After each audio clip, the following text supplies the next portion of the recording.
ایام حیض میں عورت گدی کو کہاں پر رکھے گی؟ چنانچہ عورت کو گدی شرمگاہ کے ظاہری حصے میں ہی رکھنی چاہیے۔ شرمگاہ کا جو ظاہری حصہ ہے عورت کا، اس ظاہری حصے کے منہ پر ہی رکھنی چاہیے۔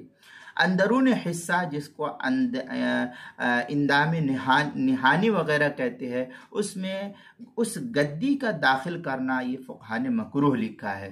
چنانچہ اگر عورت گدی کو رکھتی ہے تو اس کے ظاہری حصے پر، اوپر حصے پر رکھے، یہی اس کے لیے بہتر عمل ہے۔